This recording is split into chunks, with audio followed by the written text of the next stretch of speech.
ကဲဒီနေ့မှာကျွန်တော်ကနေပြီးတော့ဂမ်ဘာကိုဖုန်းနဲ့သုံးတဲ့နီလန်းလေးကိုဝေမျှပေးသွားပါမယ်နော်ဖုန်းနဲ့သုံးမယ်ဆိုလို့ရှိရင်ပထမဆုံးကျွန်တော်ကဂမ်ဘာမရှိသေးတဲ့လူတွေအတွက်ကြတော့ကျွန်တော် Play Store မှာဒီမှာဂမ်ဘာဆိုပြီးတော့ Play Store မှာဂမ်ဘာဆိုပြီးတော့ရိုက်ချလိုက်ပြီနော် search bar လေးမှာတစ်ချက်သွားမယ်ပြီးတော့ရင်ကျွန်တော်ကဒီဘက်မှာ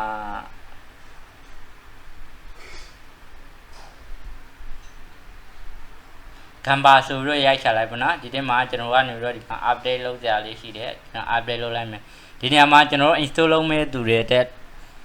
ကိုဖုန်းထဲမှာ install လုပ်ထားတဲ့လူတွေအတွက်ကြတော့ကျွန်တော်တို့ဒီကောင်လေးကို download ဆွဲပေးရမှာနော် install လုပ်ပေးရမယ်တကယ်လို့ install ဝင်သွားပြီဆိုလို့ရှိရင်ကျွန်တော်တို့ဖုန်းမျက်နှာပြင်မှာတွားပြီးတော့ဂမ်ဘာလေးကိုတွားဖွင့်ရမှာပေါ့နော်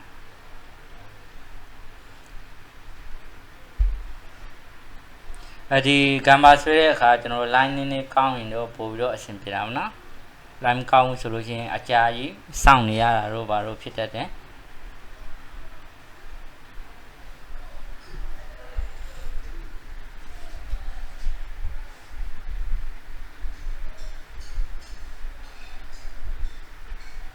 ဒီဖုန်းနဲ့ကျွန်တော်ကဗီဒီယိုလေးတွေcreate video လေးတွေချုံညာလေးတွေရိုက်လုပ်လို့ရတာပေါ့နော်ဗီဒီယိုလေးတွေလည်းကျွန်တော်တို့တစ်ခါတည်းတီးဖြတ်လို့ရပါတယ်ဒါဂမ်ဘာရသွားပြီဆိုလို့ရှိရင်ကျွန်တော်မိမိရဲ့ဖုန်းကိုသွားပါနော်ဂမ်ဘာသုံးမဲ့လူတွေအတွက်ဆိုလို့ရှိရင်ကျွန်တော်အကြံပေးချင်တာကကျွန်တော်တို့pro ဝေပြီးတော့သုံးတာပို့ပြီးတော့safe ဖြစ်တာပေါ့နော်ကိုလိုချင်တာလေးတွေရှာလို့ရတယ်အလွယ်တကူရှာလို့ရတယ် pro မဟုတ်ဘူးဆိုလို့ရှိရင်သူကfree ကြတော့ကျွန်တော်ကနေတော့ပေးတယ်မရတာမဟုတ်ဘူးဒါမဲ့ရတယ်သို့တော်လည်းကျွန်တော်ကဒီကြီးလုံးလေးတွေရှာတဲ့အခါ audio လေးတွေရှာတဲ့အခါကြားလို့ရှိရင်သူကအကန့်အသတ်လေးတွေနဲ့ပေးထားတာဖြစ်တဲ့အတွက်ဒါ pro ဝေသုံးတာပိုကောင်းပါတယ်နော်ဒါဆိုရင်ဂမ်ဘာကိုတောက်ဖွင့်လိုက်မယ်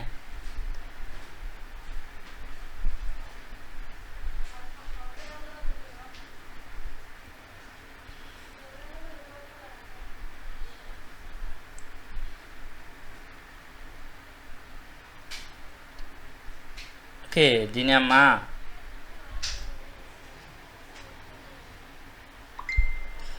ကျွန်တော်ကနေပြီးတော့ဂမ်ဘာမှာဆိုလို့ရှိရင်ဗီဒီယို Facebook မှာတင်မဲ့ဗီဒီယိုလေးတွေကြုံညာလေးတွေဆိုလို့ရှိရင်ဒီဘက် Facebook ကိုနှိပ်ပါနော်တကယ်လို့ YouTube ကတာမနီလေးတွေဆွဲမယ်ဆိုရင်လည်းကျွန်တော်တို့ဒီဘက်မှာတာမနီလေးတွေရှိတယ်နောက်ထပ်ဒီဘက်မှာဗီဒီယိုလေးတွေရှိတာပေါ့နော် social media ပြီးတော့ရင်သူ့မှာဘာလုပ်လို့ရသေးတယ်ဆိုလို့ရှိရင် logo လေးတွေစာ document လေးတွေပေါ့နော်ဒါ camera နဲ့သုံးတဲ့ camera မှာပါတယ်လို့ပဲကျွန်တော်တို့ကဒီဖုန်း application မှာလည်းပါတာပေါ့နော်ပြီးရင်ကျွန်တော်တို့ရှာမယ်ဆိုလို့ရှိရင်ဒီ fashion လေးမှာ logo လေးတွေဆွဲမယ်ဆိုရင်လည်းကျွန်တော်က logo template လေးတွေရှိပါတယ် business card ဆိုရင်လည်း business card ပေါ့နော်ဒီမှာကျွန်တော်တခုလိုက်ရှာလိုက်မယ် LOGO logo ဆိုပြီးတော့လိုက်ရှာလိုက်မှာပေါ့နော်ကိုကဒါအနည်းပညာနဲ့ပတ်သက်တဲ့ logo ဆိုလို့ရှိရင်လည်းအနည်းပညာနဲ့ပတ်သက်တဲ့ logo လေးတွေရမှာပေါ့နော်ဒီမှာ food blogger ရဲ့အတွက်ဆိုလို့ရှိရင်လည်းကျွန်တော်တို့ food blogger အတွက်ဒီမှာကိုနဲ့သက်ဆိုင်ရာအလေးတွေလိုက်ရှာပါနော်ဒီဘက် channel မှာ logo လေးတွေအများကြီးရှိပါတယ်ပေါ့နော်ဒီဘက် channel မှာကိုကြိုက်တဲ့ logo လေးတွေကိုယူလို့ရပါတယ်ပေါ့နော်ဒီဘက်ကျွန်တော်ကတော့ဒီ logo လေးတစ်ခုယူပြလိုက်မယ်logo ဆွဲတဲ့ဒီ software လေးတွေကတော့အများကြီးရှိတာပေါ့နော်ဒါဖုန်း application မှာလည်းနောက်ထပ် logo အတည်တန်းဆွဲတဲ့software လေးတွေရှိပါတယ်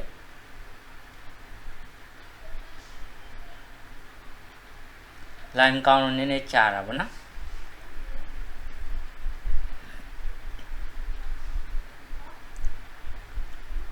โอเคဒီလိုမျိုးရလာပြီဆိုလို့ရှိရင်ဒီအယောင်လေးတွေကိုကြာတော့ကိုက create လုပ်လို့ရတာပေါ့နော်ဒီ fashion လေးမှာ adjust ပြန်လုပ်လို့ရတယ် color လေးတွေပြန်ချိန်လို့ရမယ့်အနေအထားလေးတွေဒီ color ချိန်မလားပေါ့နော်အခုပြီးတော့ရင်ဒီ fashion လေးမှာ color ကတော့2မျိုးသူကပေါင်းဆက်ထားတာပေါ့နော်2မျိုးမှာကိုကြိုက်တဲ့ color လေးတွေဒီ fashion လေးမှာပြောင်းကြည့်မယ်ဒီတဲ့ပြီးသားတဲ့အခါကြာလို့ရှိရင်ဒီဘက်မှာ color ဆိုရင်လည်းဒီ fashion က color လေးတွေကိုပြောင်းလို့ရပါမယ်ပေါ့နော်โอเคဒီလိုလေးတွေပြောင်းလို့ရပါတယ် ဒါကတော့ကိုသူ့ဟာသူပါတဲ့ဒီကောင်လေးတွေတကယ်လို့ဒီမှာပါတဲ့စာလုံးလေးတွေပြောင်းကျင်တယ်ဆိုရင်လည်းကိုနာမည်လေးဒီမှာလာထည့်လို့ရတာပေါ့နော်ဒါတကယ်လို့ပြောင်းကျင်တယ်ဆိုလို့ရှိရင်လည်းကျွန်တော်တို့ဒီဘက်မှာ edit ဆိုတာလေးကိုရှင်းနှိပ်ပေးမယ်ပြီးသားတဲ့အခါကြာလို့ရှိရင်ကိုနာမည်လေးထည့်ပေးမှာပေါ့နော်ကိုလုံးမဲ့နာမည်လေးထည့်ပေးမယ်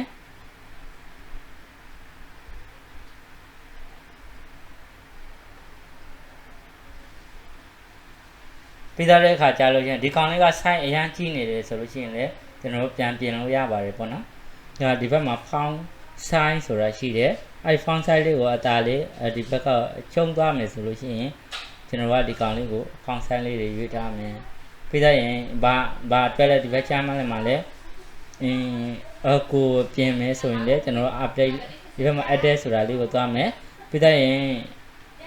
ကိုရွေးချင်တာလေးတွေရေးပေါ့နော်ဒီလိုလေးတွေရေးလို့ရပါတယ်တကယ်လို့ဒီစာလုံးအယောင်လေးတွေစတိုင်လေးတွေမကြိုက်ဘူးဆိုရင်လည်းကျွန်တော်တို့ဒီ fashion လေးမှာစာလုံးဖောင်းဆိုတဲ့နေရာလေးမှာပြောင်းလို့ရပါတယ်ပေါ့နော်ဒီမှာအများကြီးရှိတယ်ကိုပြောင်းချင်တဲ့ font design လေးတွေဒီ fashion လေးမှာလာပြောင်းလို့ရပါတယ်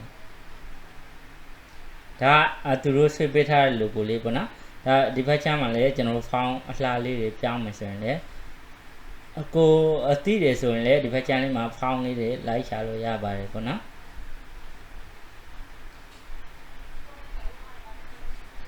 ကောက်ကြိုက်လားဒီကောင်ကြိုက်တယ်ဆိုလို့ရှိရင်လည်းကျွန်တော်ကဒီအပြင်မှာတစ်ချက်သွားထောက်လိုက်ပါနော်ပြီးရင်ကျွန်တော်ကဒီကောင်လေးကို export ထုတ်မယ်ဆိုလို့ရှိရင်လည်း export ထုတ်လို့ရပါတယ်ဒီဘက်ချမ်းလေးမှာရှိတဲ့ဒီ download cloud လေးကိုတစ်ချက်နှိပ်ပေးပါ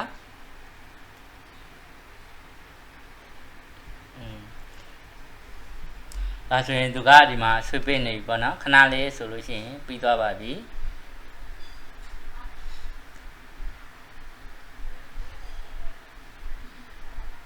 โอเคဒါဆိုရင်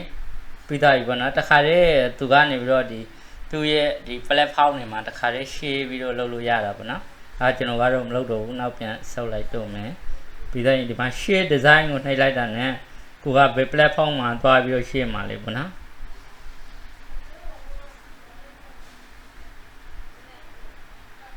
ဒါဒီက copy link ယူပြီးတော့တခါတည်း share လို့ရတယ်ကို share ချင်တဲ့ platform မှာဒါအတက်တူးမှာ share မလားသူတွေမဟုတ်ကျွန်တော်တို့ကနေပြီးတော့ဒီ Facebook မှာ share မလား Instagram မှာ share မလားအများကြီး share လုပ်လို့ရတာပေါ့နော်ကျွန်တော်ကတော့မလုပ်တော့ပြန်ထွက်လိုက်တော့မယ်အဲဆိုရင်ကျွန်တော်တို့လောက်ထားတဲ့ဒီအခုနကလောက်လိုက်တဲ့ logo လေးอ่ะဒီထည့်ကိုဝင်သွားလာတစ်ချက်သွားကြည့်မှာမနော်ခေဒါဆိုရင်မိမိစိတ်ကြိုက်ဒီမှာအထည့်လို့ရတာဗောနော်ဒီမှာအများကြီးရှိတယ်ဒါကျွန်တော်တို့လောက်လိုက်တဲ့ကောင်လေးကဒီထည့်ကိုဝင်သွားတယ်အဲ့ခါကျမှကိုက Facebook မှာ profile နေနဲ့တင်မလားကိုကြိုက်တဲ့နေရာမှာသွားထည့်လို့ရပြီဗောနော်အဲဆိုရင်ဒီနေ့လမ်းအတိုင်းတုံကြည့်ရပါလို့နော်အကြံပေးပြစေနောက်